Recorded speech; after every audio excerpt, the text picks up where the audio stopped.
So I got a new sanding pad from the Lidl, which actually fits my 5-inch discs. So I'm going to try and see if there's any good quality on my side panel, which I haven't been finished yet. And then I got some of my fiberglass, see if it then works.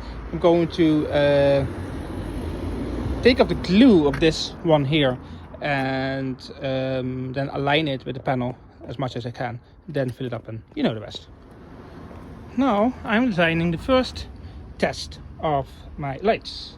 Same way as I used the other stuff with cardboard and tape. So as you can see, I started with the bottom and I started with the top. So the next thing I'm going to do is when that one is hard and that one is hard, that one is already hard, but that one is not and that one is not. I'm taking off the cardboard from the back end and take the light out and see if this construction, those three parts, are good enough. If it is, I'm going to fiberglass the inside of at least the bottom and the top, then sand it down and make it flat, see if it matches with the rest of the body kit, which is not, as you can see here, sticks out. But that's where the back end comes in, because when you push it all down it should flow, and then you need to follow this line all the way to the end of this light, which I will show you maybe or in this video or another video.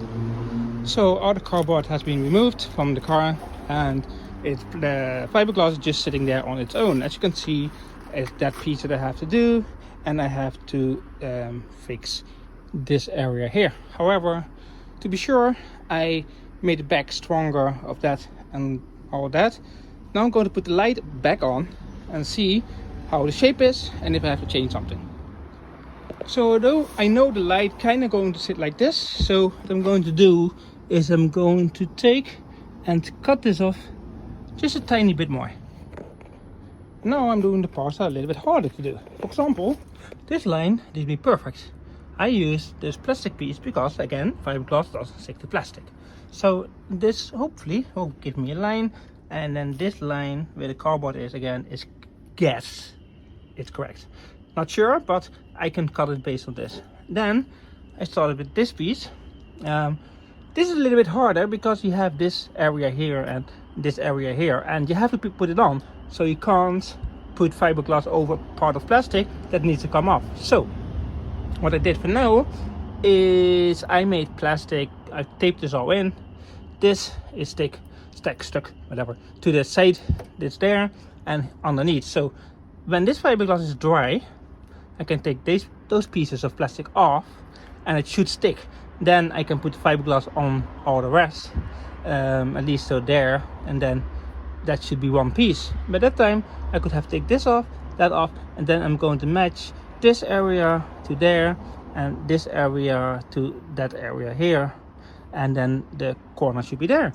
So yeah, this is how it looks now, and the next update hopefully is how it will look. Not done, but better.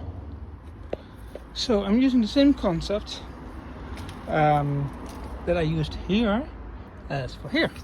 So this is basically to keep this line going all the way to there, and then this will be going that way, which I'm currently still drying this section here, so I can't do that, and this fiberglass this. So what I'm going to do is, if this is way, I'm going to make this last section from here to there and then let it all dry, and that's it for now. So here's the last coat of fiberglass for now, for today. So you can see how I tighten, well, kinda, the edge more. So I use that plastic piece and then those plastic pieces here just to get a bit of shape. So I have to sand it down tomorrow, get the shape, cut the bonnet and see how that goes. So yeah, that's it for now, and follow for the next part.